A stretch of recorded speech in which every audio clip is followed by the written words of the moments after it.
It's Tuesday, June 27th. I'm Matt Harmon. Still in the condo.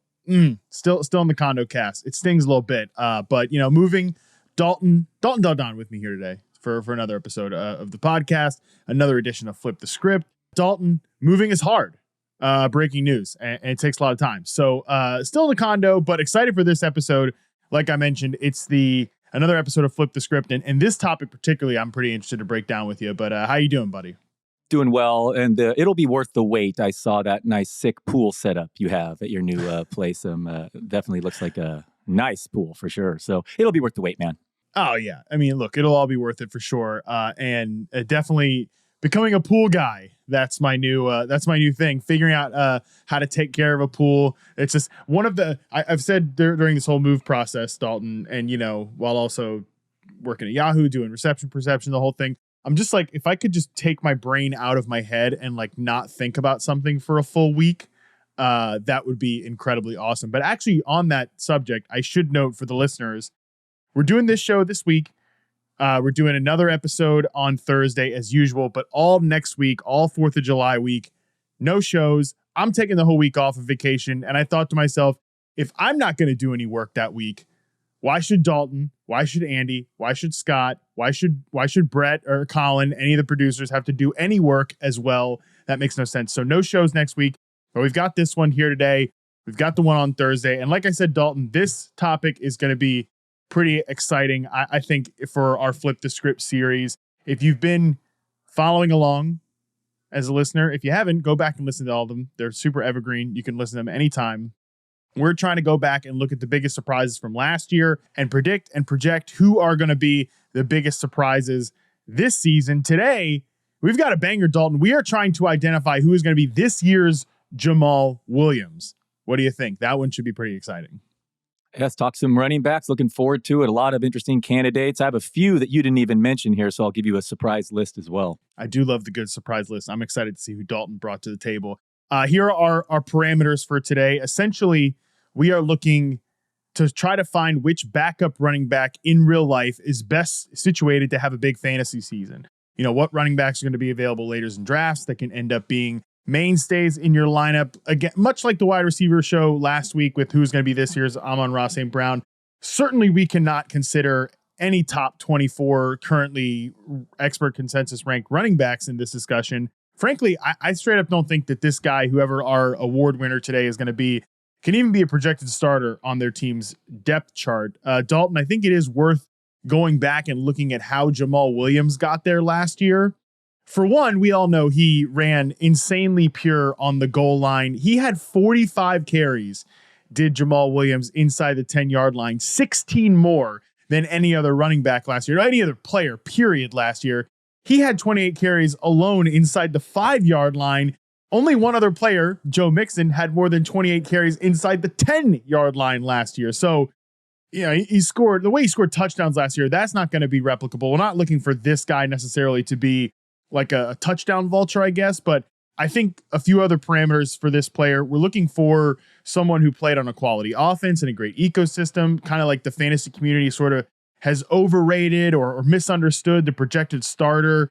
There was also obviously injury volatility there for DeAndre Swift, but I think we can comfortably say DeAndre Swift probably a little bit overrated as a fantasy player so far in his career. And also I think for whoever is this year's Jamaal Williams, they have to kind of be an underrated player in their own right overall, because I think that's what was really missed about Jamaal Williams last year, is that Williams is a good back, man. Good pass protector too. I know we mostly think of him as a grinder back, but he can kind of play in the pass game. So there's a lot of options for who is this year's Jamaal Williams. So I don't know. Does that all make sense in terms of how Williams got there last year? Or was there anything else that stood out to you in terms of Jamaal Williams' season last year? Just to add on to that, amazing red zone rushing attempts that Jamaal Williams had on carries with goal to go in 2022. He had 38 goal to go carries. The next most was Zeke and Mixon at 22. So, nearly doubled the amount of goal to go carries. So, yes, he's an okay back, but this was situational. The Lions were scoring the most points per game at home and just producing a ton of carries in the red area. They didn't have an alternative, and they didn't have a rushing quarterback. So It's just a great situation. And so one more thing, the Lions produced 21.4 expected rushing touchdowns to running backs last year. Jamaal Williams' new team, the Saints, produced just 7. And that's partially because Taysom Hill had 12 carries inside the 10. So one factor we need to look at here is one of these candidates mustn't have a quarterback that steals a lot of these touchdowns. But I think Jamaal Williams' situation he was in was pretty damn near perfect.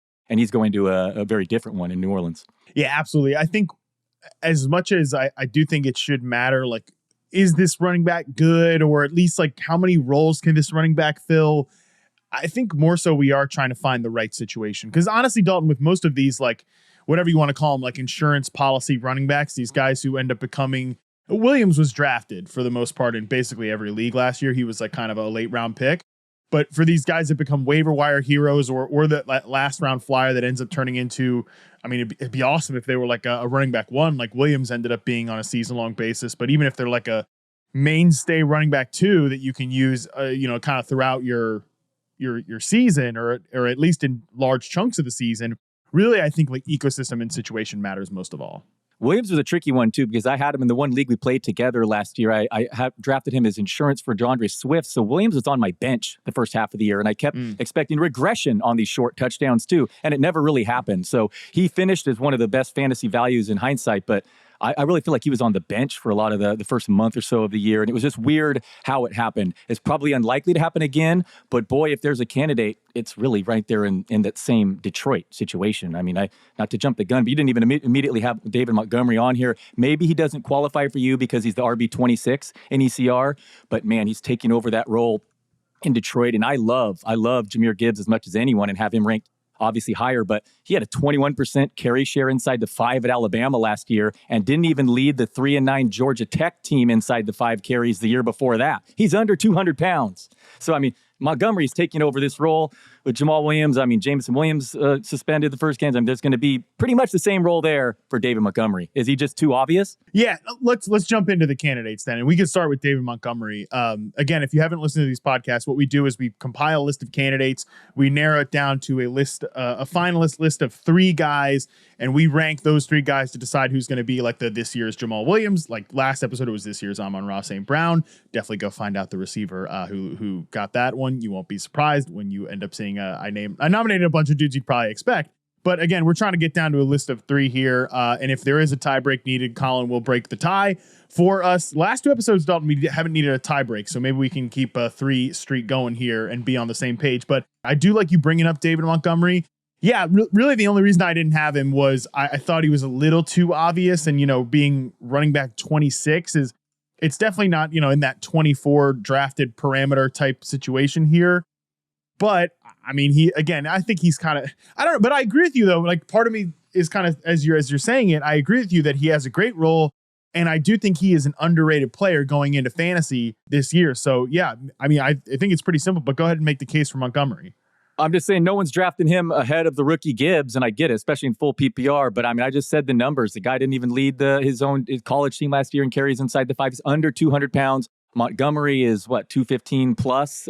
So the situation there again. The Lions, they traded Hawkinson. Williams is not going to come back until the second half of the year, so they're going to have a ton of carries inside the 5. It feels like Jared Goff ain't taking them, and this is the team that led the league, I believe, in points per game at home last year. They're returning the Ben Johnson offensive coordinator. It's everyone's favorite sleeper team. I mean, maybe their defense gets a little better, but I just think this is going to be this very similar situation to last year. Maybe they don't lap the field in goal line carries, but Montgomery is the favorite right now. If you had to honestly pick the favorite in goal line carries, he would be in my top 5. So, and he's not getting drafted ahead of his own back. He's considered behind the Lions running back fantasy term. So he kind of fits the candidacy here for our little game we're playing, but it might be cheating just because it's the same role and he's getting drafted right after that top 24. Yeah, it's pretty close, but I do think for now, let's go ahead and pencil him in as a finalist just because he makes so much sense. If we end up finding 3 guys in this kind of collection of other fellas we have here that are going, I think everybody else I have listed is outside the top 30 backs. And again, nobody that's like a current starter. But right. I'm with you that Dave Montgomery's the second guy drafted in his backfield. That fits the parameter here. I think he has the role pretty much all the way locked up. And I'm glad that you, again, brought up the pass catchers, because to me, that's really what sells me on like Dave Montgomery having a big role. And it sort of kind of has me thinking that Jahmyr Gibbs is going to have a big role too. But this team's got to run the ball a decent amount because they have a good offensive line. They don't really have a ton of dudes to throw the ball to outside of Amon-Ra St. Brown. So I think Montgomery can, we talked about Montgomery for this year's Josh Jacobs, and I thought he was a pretty compelling candidate for that. And so, yeah, I think we at least put him as a finalist for now. And again, if we come up with 3 dudes from this lesser known guys, we can bunch him out. But overall, I'm with you on, like, who do you think is a better player straight up between Jamaal Williams and David Montgomery? Yeah, I looked at some real under-the-hood nerd stats last year, and it was hilariously nearly identical. All the rush yard over expectation and yards before contact, yards after, and they're very, very similar players. Would you disagree with that assessment? I think I could see an argument either way. Yeah, it was weird to me that I felt like the Lions think that David Montgomery is like a clear upgrade over Jamaal Williams, because otherwise, like, Williams basically signed a similar contract, maybe a little bit less money than David Montgomery got, or that David Montgomery got to go to the Lions for Jamaal Williams to go to the Saints. And Williams had seemed to bring so much energy and so much of a vibe to the team, right? Like, he seemed like a big locker room leader there, like a culture tone setter. So in my mind, and I guess this is what matters more than like what Dalton, Del Don or Matt Harmon thinks about like who's a better player. To me, it seems like the Lions pretty clearly believe that David Montgomery is a better player. And I think Montgomery is probably more of a pure tackle breaker. He's probably a little bit better in the passing game, although I think people forget that Williams was a really good passing down back at times during his Green Bay tenure, and that might actually help him in New Orleans if and when Alvin Kamara ever gets suspended. So I'm with you, though, that I think Montgomery is like worth being excited about. So we'll pencil him in as a finalist for now, and then we'll talk about these other guys. Yeah, go ahead. Let me add, I found the tweet, True Media stats. So yards per carry, 4.0 to 4.1, 10-plus yard carries, 8.5% to 8.4% last year. So very similar there. Montgomery was also a good short yardage back with a 75% success rate on carries with 1 or 2 yards to go. Williams was at 73.5%. So Montgomery was a little better. Montgomery also had more total EPA on those plays than Williams, despite less than half the attempts, and Williams is 13 touchdowns to Montgomery's 2. So seem like very similar players, and if anything, Montgomery was slightly more efficient on those short yardage carries. And that was just last year, right? Just last year, yeah. You go a little bit further back, and actually Jamaal Williams looks a little better. Well, yeah, but fair enough. But one guy is putting up those rushing stats in the Lions offense, which we just mentioned was one of the most efficient offenses in the NFL, especially great offensive line. Yeah. Great offensive line. And the other guy, Dave Montgomery's doing that with the damn Chicago Bears, who were not a good offense last year. And if you believe that, and they're a pretty decent rushing team, and they obviously got a little bit of a boost from Justin Fields as a rusher as well. That typically boosts rushing efficiency, stuff like that. So, yeah, I mean, I think if you believe that rushing production and you know, some of this stuff like EPA and all this is like a bleed down effect, like a trickle down effect from your overall offensive environment, if these guys are pretty similar and now Montgomery's going into a much better situation, like, yeah, he should crush this year. So I'm with you on him being a desirable draft pick. And yeah, he's kind of cheating for this award. But again, I say we put him in as a finalist for now. Cool. All right, next guy I'm going to bring up here, the first candidate on my list, and he, I think, has to be the odds-on favorite for this award, is Semajae Perine. With the Denver Broncos now, he obviously left Cincinnati Bengals in free agency to go to Denver. Sean Payton specifically recruited him. You could definitely point a finger at me and say this is cheating, right? Because we don't know what Javonte Williams is going to be like this year. We don't know if and when he's going to be at 100%. We don't even know if he's going to start the season, although there seems to be a little bit more optimism right now than there was probably 3-4 months ago, but all that can be made up nonsense. Right now, Javonte Williams is ranked running back 29 in expert consensus rankings. Semajae Perine is running back 39, so he fits the bill here of a backup running back. Again, Sean Payton recruited him, Dalton, and they obviously brought in some offensive linemen, Ben Powers, Mike McGlinchey. It seems like they're going to want to run the ball there in Denver. We also kind of forget how good those Saints rushing teams were because we only think about Drew Brees putting up bonkers numbers. And I feel like Sean Payton sees Semajae Perine and thinks of Pierre Thomas. Pierre Thomas was like a nice grinder back, but could also play as a passing down player too. And that's what was interesting about Perine the last 2 years with the Bengals, is that he started taking passing down work from away from Joe Mixon. So I think Perine is like one of my favorites for this award this year. I can easily see him. I don't know how efficient the Denver Broncos are going to be, Dalton, but I could easily see him being like, yeah, I don't know, maybe like a 900-yard rusher and potentially getting a double-digit touchdowns here. Yeah, 236 pounds. The Bengals returned to him during important situations in the past. Javonte Williams is coming back from just a different injury than Breece Hall. There was meniscus damage. This could be something that lingers throughout the year. He may not be 100% until the second half, if at all, this season. So Perine's a great candidate. You look at, looking at delving into some old stats, and man, Sean Payton really could improve an offense greatly, and especially coming from what they were dealing with last year. Maybe Russell Wilson wasn't quite as bad as we think. If the coaching might have contributed a little bit more to Russell Wilson's woes than we realized, and now he has a big upgrade there. So I see this Broncos with those receivers could put up a lot of points. Perine's an excellent candidate. Agreed. Yeah, I love him. I'd love to push him onto the finalist list just because I really believe in Sean Payton. And I really think Sean Payton clearly believes in Semajae Perine. Again, specifically signed him pretty early in free agency. They want to run the ball there. That's what Perine kind of mentioned when talking to Sean Payton. That was a big reason, hit their plans for him and stuff like that was a big reason he wanted to go there. And I definitely have my questions about the Broncos. I got my questions about Russ. I don't really think I think their receiver room is still pretty overrated, although it is deep. I don't think they have a true number one necessarily there. We'll have the Jerry Jeudy fight. We'll have the Jerry Jeudy fight many, many times over the next few months. We don't have to dive deep on that. But again, I think Perine's in a great spot if he gets to start some games and maybe even just be in a committee with Javonte Williams all year. If Williams is kind of slowly working his way back, I think he's in a great position to have a nice fantasy season.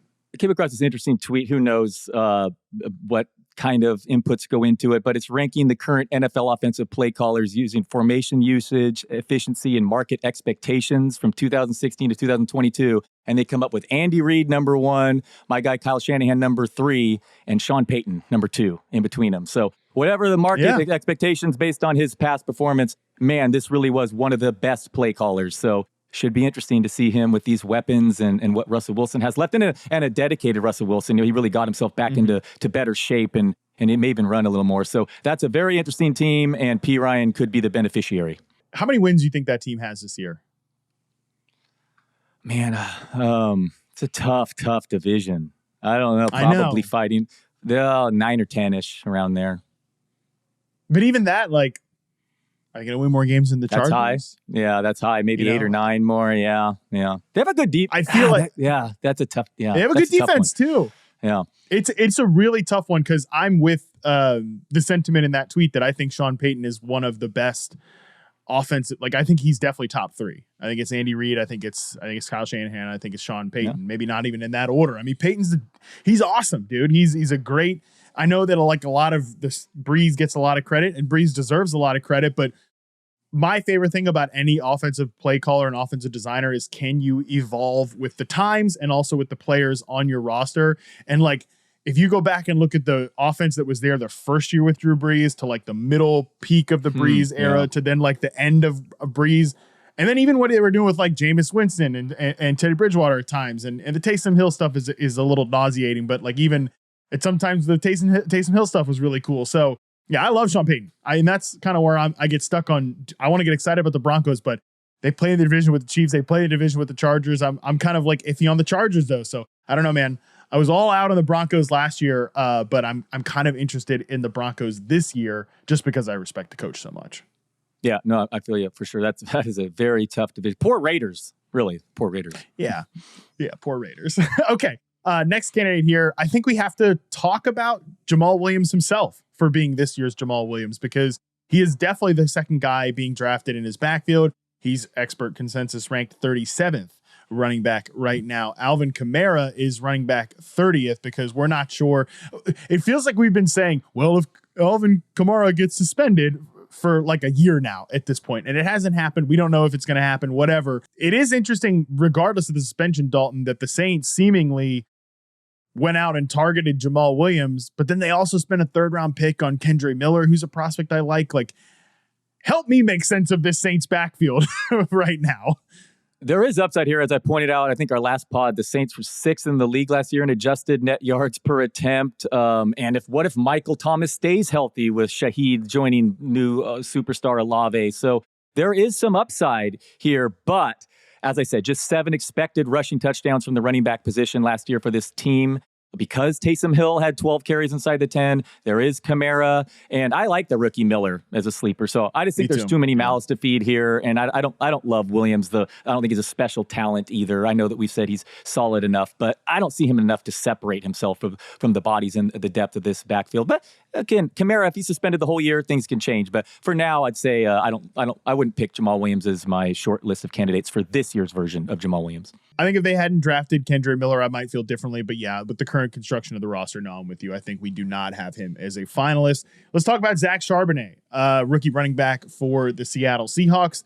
We talked about Kenneth Walker and immediately kind of eliminated him from candidacy for being this year's Josh Jacobs because he's going too high. Charbonnet is currently expert consensus ranked running back 41, well behind Kenneth Walker, who is running back 15 as we are recording this podcast.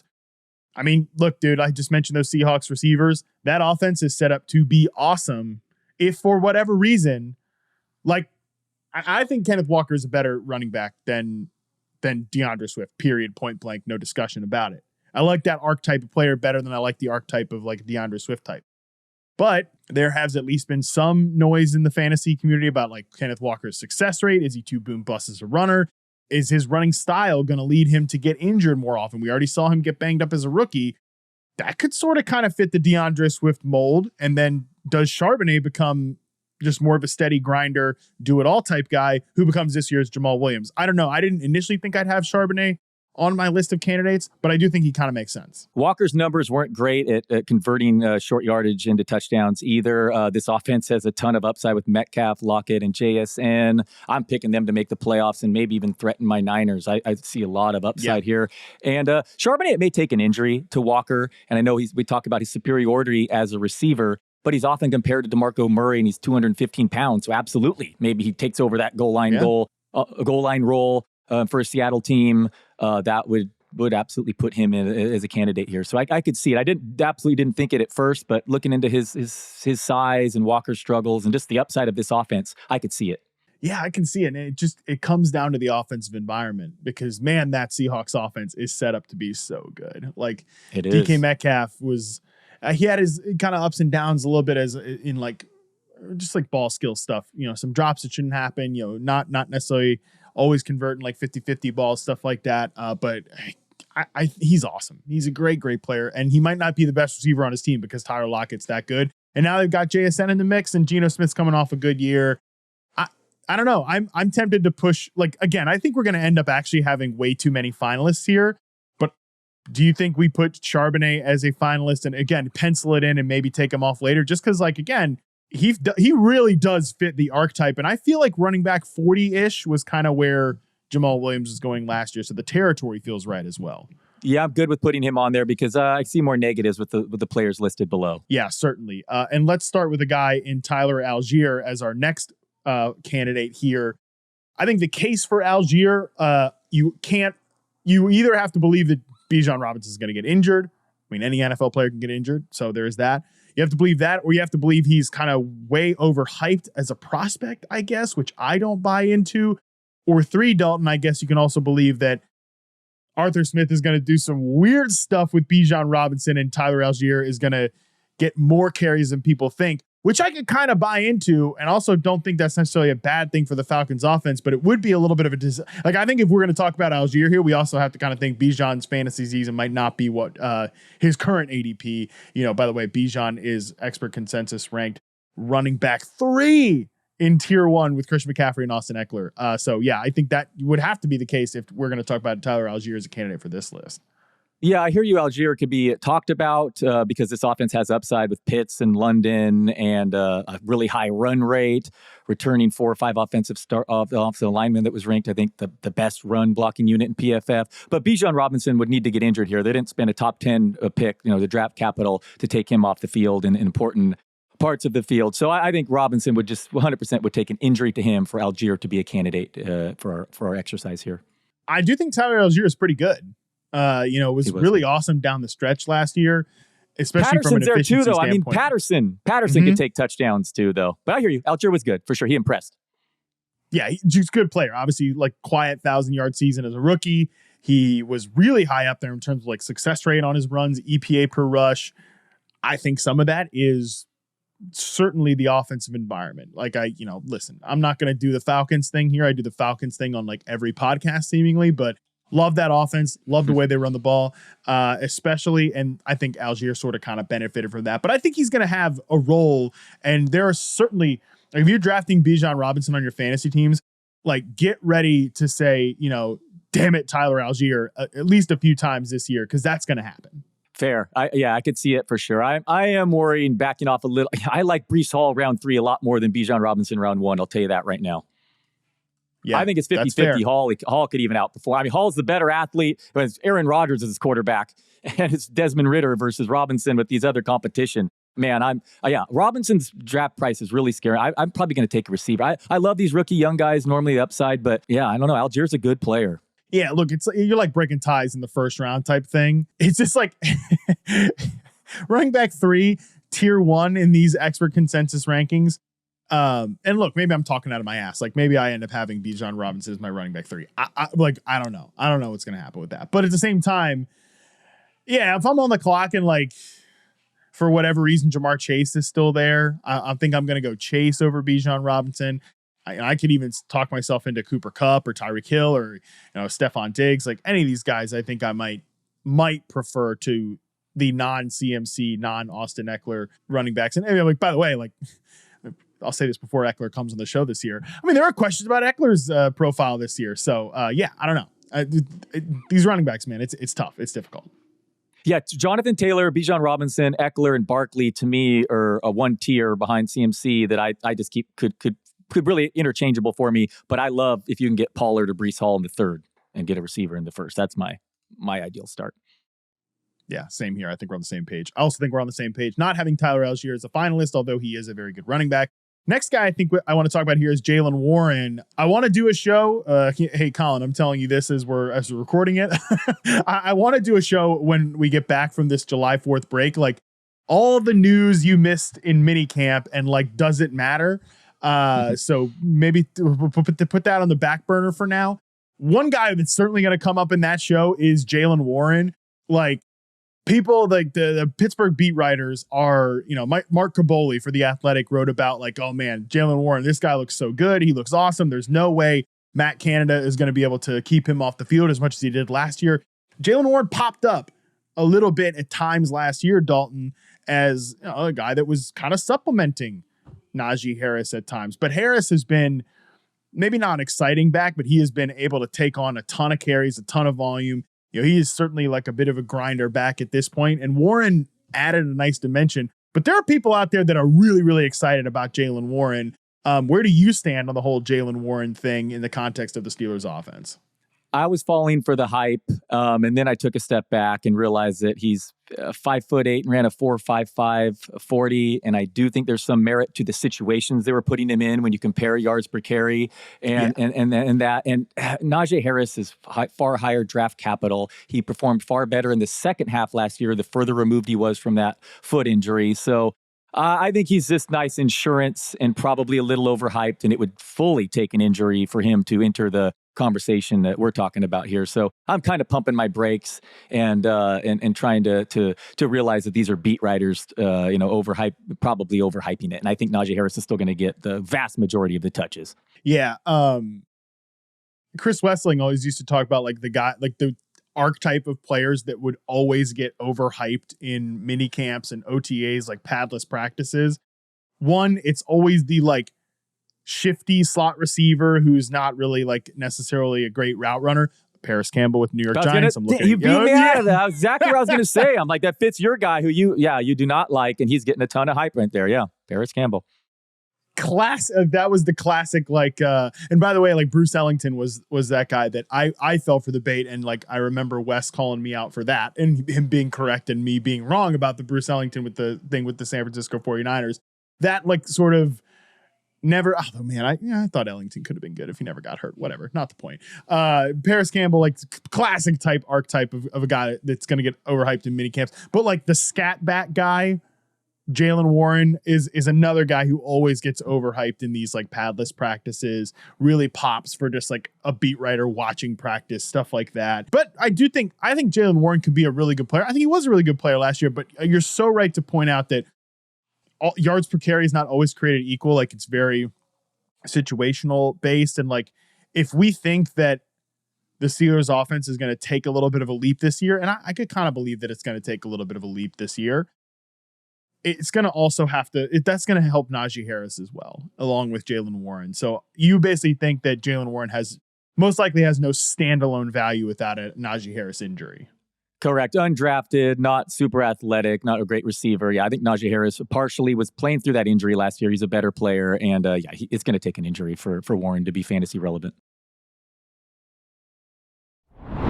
This next guy I find really interesting for a potential finalist nomination here, Kenneth Gainwell of the Philadelphia Eagles. I'm going to tell you right now, Philadelphia Eagles running backs, DeAndre Swift is expert consensus ranked running back 25. Nope, that's going to be a pass for me.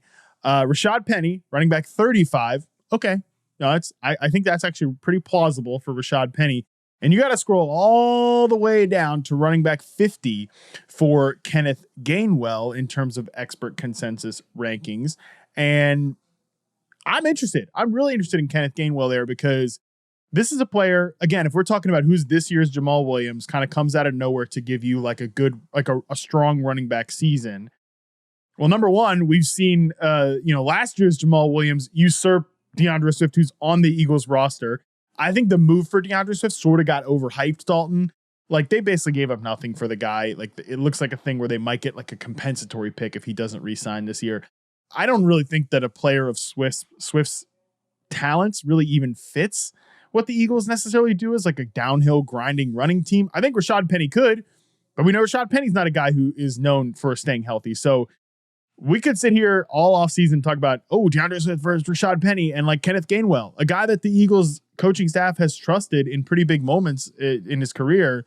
I think he could end up being the guy who ends up quietly emerging from this backfield as the best pick in fantasy. Yeah, DeAndre Swift's bigger, Trey Sermon's bigger, Penny's the man. I think it's nonsense. The fact that Penny might get cut is silly. He's been cleared. Yeah. He's one of the best rushers in the league when healthy. So I would be shocked if Penny does end up cut. Gainwell, I don't know, 200 pounds. Jalen Hurts gets the most goal line carries of anyone in the league, stealing the touchdowns. I don't love the Gainwell one. I think he's just going to be more of a complimentary guy, but people do love Gainwell. I understand. Actually, people reached out to me and said I haven't ranked too low, and I moved him up. But I'm a Penny guy. Maybe he'll just get hurt immediately, like as usual. But there's Swift. Yeah, maybe laugh at Trey Sermon. But the Jalen Hurts issue to me is a huge obstacle for Penny to get a lot of rushing touchdowns. Totally. I mean, Miles Sanders had 11 last year? So yeah, and he had a ton of red zone. You're right. They have a really good offensive line. That's a pretty decent counter. Yeah, Miles Sanders did have 11 last year. But yeah, I mean, Gainwell would have to emerge and beat three other injuries. Yeah, I don't know. Maybe. I just love Rashaad Penny. Yeah, looking at it right now, I mean, it's pretty insane that inside the 10-yard line, we talked about all of those. Jamaal Williams, 45 carries inside the 10-yard line. Joe Mixon, 29. Jamaal Williams had 28 carries inside the 5 to remind you from the top. Miles Sanders, 26 carries inside the 10. Jalen Hurts, 26 carries inside the 10. They're the tied for third in the NFL there. 20 carries inside the 5, 11 carries for Miles Sanders, Jalen Hurts, 20. So, yeah, I mean, that's definitely going to impact whoever is playing running back for the Eagles. But I just think that, by the way, are all three of these guys going to be active on game day? I don't know. Is Boston Scott going to not make the roster? He's kind of like a do-it-all guy for them. Kenneth Gainwell's been sort of a do-it-all guy for them. I don't know that I want to say he's this year's Jamaal Williams, but I can make a pretty good case for why he's a good pick at running back 50. I guess is probably more of what I'm saying here as opposed to him being this year's Jamaal Williams. All right, two things I'll say. Hurts scored 10 rushing touchdowns from inside the 2 last year, and that push play remains legal, but maybe he gets injured and that changes some things. And I will say a favorable thing for Gainwell is, man, the Eagles are so good in neutral situations. They're first in plays per 60 minutes, first in pace, second in no huddle rate. I mean, that really helps your fantasy team when those guys are just constantly running plays and scoring points. So yeah, Gainwell could emerge. I get it. There's upside. This is the best offensive line in the team that nearly won the Super Bowl last year. So there's certainly upside there. I just, I don't know what to tell you. Penny's just going to be the league winner this year. That's my counter. Hey, look, I'm also, like I said, if I'm thinking about guys I want to draft, DeAndre Swift is the least appealing one for a variety of reasons, also because he's the highest ranked guy here. But Yeah, I'm fine with Rashaad Penny at running back 35, and I'm with you that I think he ends up making the roster here for sure. So, all right, we can move on from Kenneth Gainwell, though I think he's got some appealing notes in his portfolio there. You know that guy's one of the greatest collegiate seasons of the past 25 years, right? Who? Okay. I don't follow college much, but didn't he have one of the best seasons in the last 25 years? No, Penny. Oh, Penny. Yeah, sure. I don't know, dude. I don't know. I don't follow college football either. You'll know more about him after this year. That's all I'm saying. All right, move on. We got to stop talking about Rashaad Penny. All right. He's going to get injured by the time this podcast airs. Wait, listen, we do not have to stop talking about Rashaad Penny. I think you could make a case that Rashaad Penny is this year's Jamaal Williams. Do you want to make a case for Rashaad Penny as this year's Jamaal Williams? Because, like I said, DeAndre Swift 25, Rashaad Penny 35. If I was going to give you some crap about, David Montgomery, like Rashaad Penny's way, way lower than David Montgomery. So go ahead and make the case that Rashaad Penny is this year's Jamaal Williams.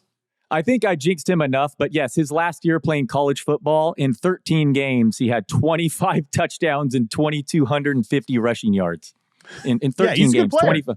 Yeah, I mean that's all right, but I think he's just needs to stay healthy. That small little problem hampering him, but the upside's there in that offense with him. And yeah, he's 222 pounds, and Gainwell's 200. So yeah, Penny could be the guy getting all. If he gets these goal line carries and DeAndre Swift gets injured like he always does, man, I will back my guy. But again, it's a long shot that he does actually stay healthy. I'm only halfway tongue in cheek here, but man, I don't think people realize just truly how good he is when he actually is on the field.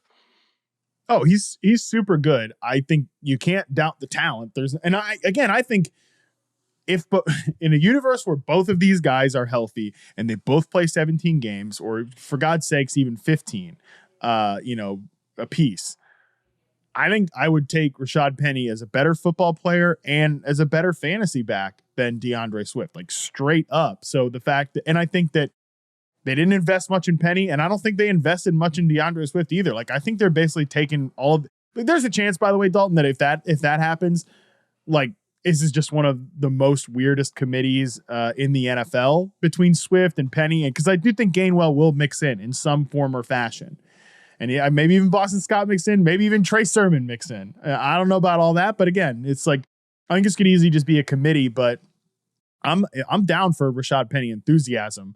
And at running back 35, if he gets hurt, no, you're not allowed to complain about that, okay? Like, he's running back 35. So if you're like, oh yeah, he's just going to get injured. Well, that's why he's drafted at running back 35. So give me a break. Scott Barrett tweet, top NCAA RB seasons by yards per team play since 2000. Number 2, Christian McCaffrey. Number 3, LaDainian Tomlinson. Number 1, Rashaad Penny in 2017. Running back leaders, career yards per carry in NFL history, minimum 300 career attempts. Rashaad Penny, number 1, 5.7. Number 2, Bo Jackson. Number 3, Jamaal Charles. All right. He's the best yards per carry in NFL history. Do you want to put him as a finalist? I mean, yes. Put Penny on there. Yeah. Okay. Sure. Who do you want to take off? Well, I want Collin to not pick him. Who are the other ones? We'll Montgomery, Perine, Charbonnet. Okay, fine. Take out Perine. Well, take out Perine.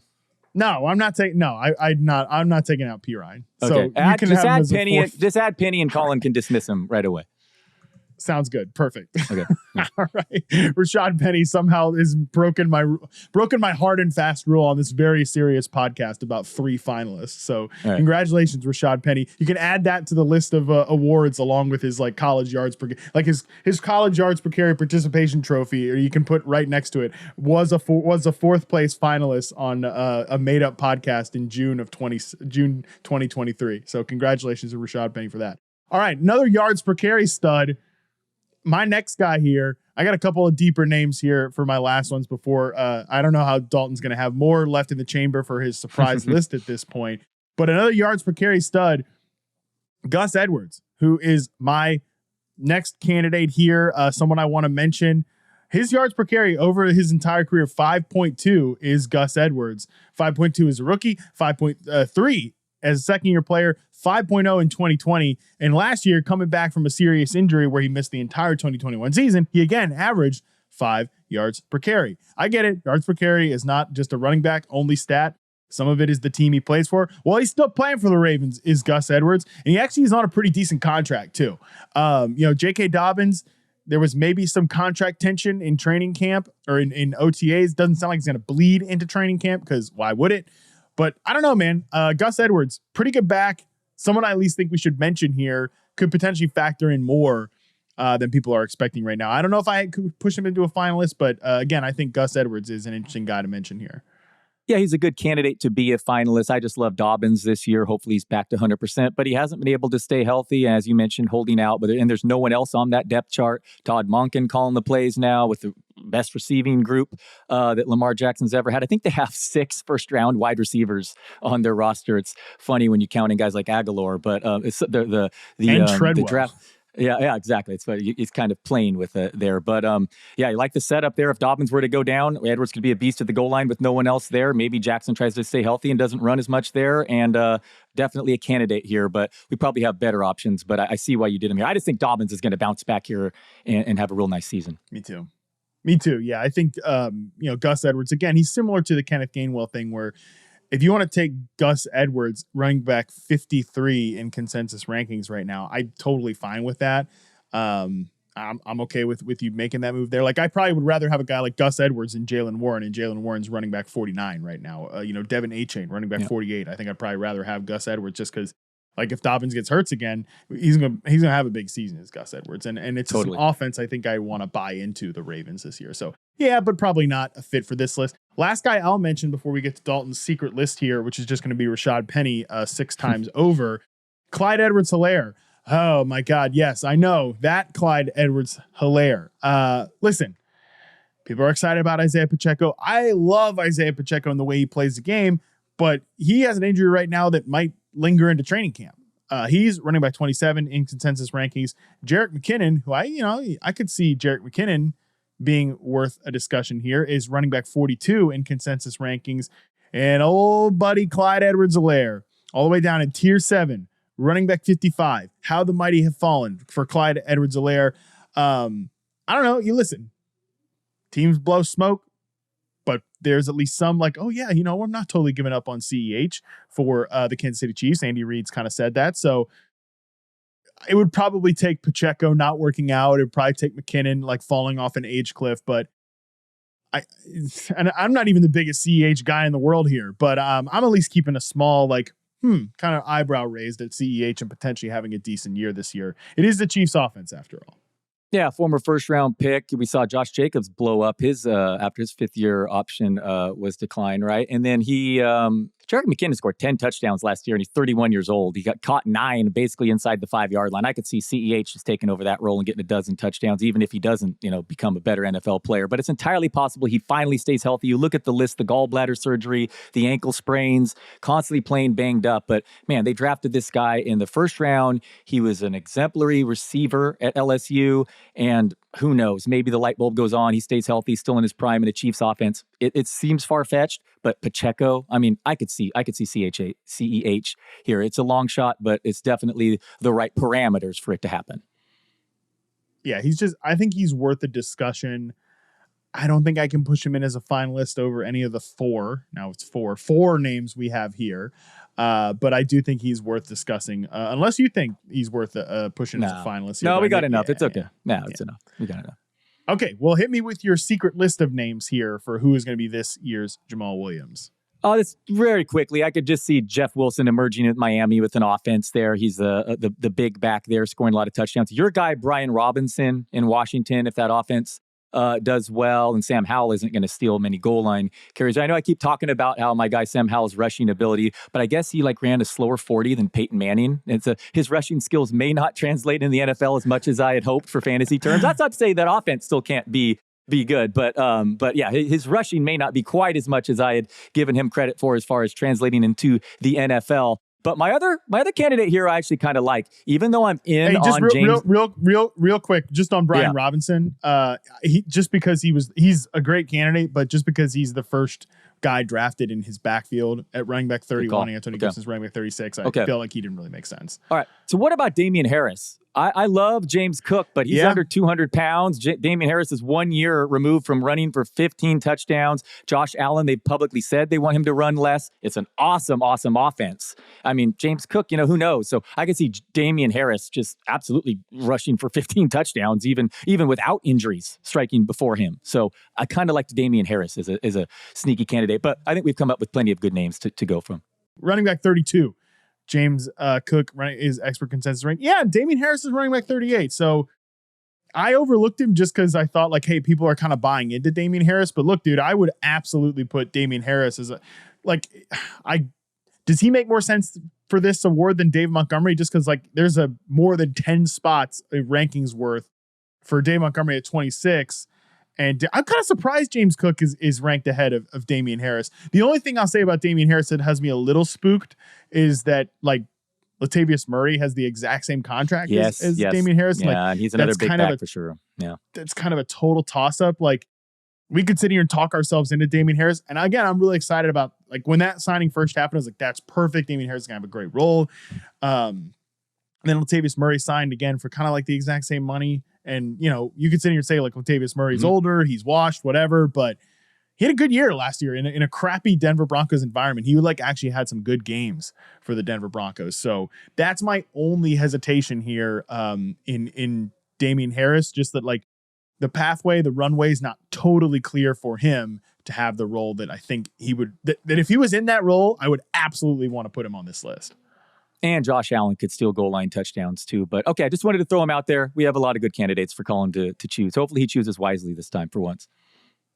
Okay, for once, yeah. Okay, so Dalton, first, before we throw it to Collin, if we need to throw it to Collin, we have 4 candidates. You get to rank these guys 1 to 4, most to least likely to be this year's Jamaal Williams. You rank them, I'll rank them, and if necessary, Collin will break the tie. So Dalton, give me your 1, 2, 3, 4.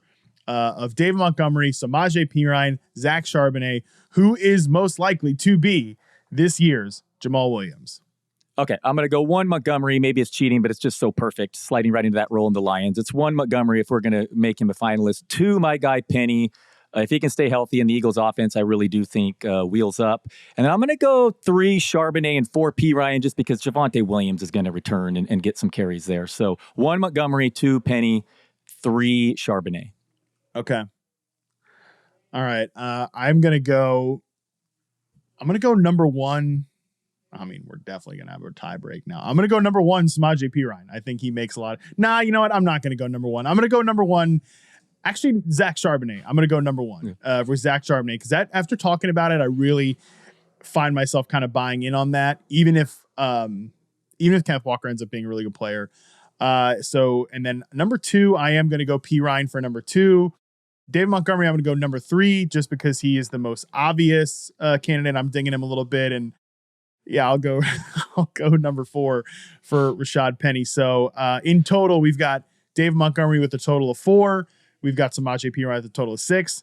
Zach Charbonnet with a total of 4. Rashaad Penny with a total of 6 in terms of our rankings here. So that does mean that Collin, you get to break the tie between David Montgomery and Zach Charbonnet, who is more likely to be this year's Jamaal Williams. After a few episodes of consensus, that I don't think we've seen this much variance in a list, Harmon, since we started the series. But I don't think so either. I think the pick for this award has to be Zach Charbonnet, and reason being is I think not Rashaad Penny. Not Rashaad Penny. No upset here today.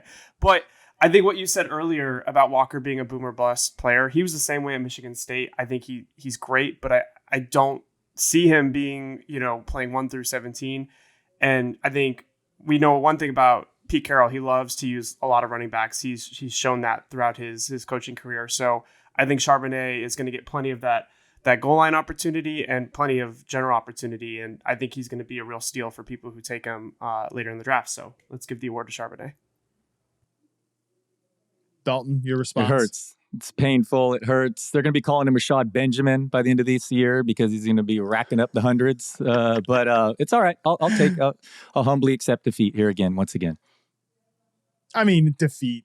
Who is anybody a real winner here when we're talking about like all these running backs? There's a reason that we have a complete variance in this, is because it's like it's a like chaos reigns supreme in the NFL. Like that's why a guy like Jamaal Williams can have a season like he did last year, because like random stuff happens at the running back position. But Dalton, like, you're projecting that at some point Javonte Williams comes back and is like himself. I'm projecting he probably doesn't. You're projecting that Rashaad Penny is the GOAT, and I'm saying like maybe Kenneth Gainwell matters more than people think.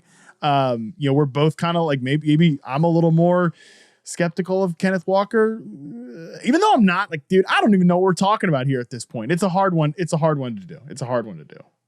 Yeah, that was a fun exercise. I think the listeners hopefully were the winners here. But I think the Seahawks offense is going to be dangerous, and I'm worried as a Niner fan, honestly, that why did the league let JSN fall that far? It's infuriating. But Charbonnet could be a big beneficiary, and I won't push too back. I mean, if Kenneth Walker got hurt, suffered a serious injury, Charbonnet would be treated as a top 15 fantasy back, if not top 10. And the thing too, the reason I ended up thinking, okay, Charbonnet is my guy here for this award is similar to Jamaal Williams, where Kenneth Walker doesn't even have to suffer a major injury. He has to suffer like some sort of injury to cause him to miss like 3 weeks.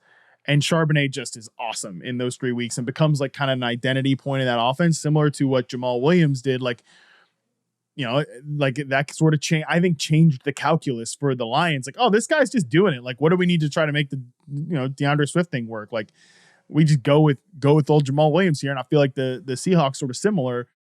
They might go into the year thinking Kenneth Walker is going to get 18 touches and Zach Charbonnet is going to get 11 or something like that. And then Walker gets hurt in week 2, misses 3 weeks with some sort of injury, and then Charbonnet's awesome in those games. So like, that can happen too with an award like this. And I think both of us are on the same page. Number one, that Seahawks offense is going to be good. And especially for you listeners out there, whether you agree with me or Dalton or whatever on our list here, or maybe you even believe it could be like somebody that we left off the list, I think we gave you a pretty good list of running backs to like kind of keep on your late round waiver wire speed dial this year if chaos does hit any of these backfields. Just want to quickly say, you like Charbonnet, I love JSN. Pete Carroll, notoriously known for playing his young players. What could go wrong? I'm seriously, he's just going to stick with the. I mean, even there's this reports that he loves that 12 personnel, and he's like, play the 2 tight ends. I mean, JSN may not even see the field as much as we hope, but. These things tend to work out, but it must be noted that Pete Carroll, I mean, we are hyping up these young guys, and he does make them earn it in the past. Yeah, just draft Tyler Lockett. That's it. That's the answer to all the right answer. It is. Yeah, is just draft Tyler Lockett. Dalton, you hurt your case too against Charbonnet because you compared him to DeMarco Murray, and as a Dallas Cowboy fan. Anyone remotely close to DeMarco Murray. How did we almost made it an entire podcast without some random Cowboys anecdote. And yet here we are somehow, some way. So congratulations, Dalton. That one's on you. All right. Good stuff. Dalton, appreciate you, man. Rashaad Penny to the moon. We love to see it. I will see you, Dalton, when we get back from this Matt Harmon induced 4th of July break. For the listeners, that's going to do it for this show. But again, we conclude our Flip the Script series on Thursday when we try to ID who is going to be this year's Jalen Hurts, a sort of kind of dark horse quarterback, one candidate, a fantasy MVP candidate. I don't know if we're just going to stick with quarterbacks or we're going to do like full on fantasy MVP. Who knows? We'll figure out before the show. The exciting part is, though, Andy Behrens is going to join us for that. Until then, we're out.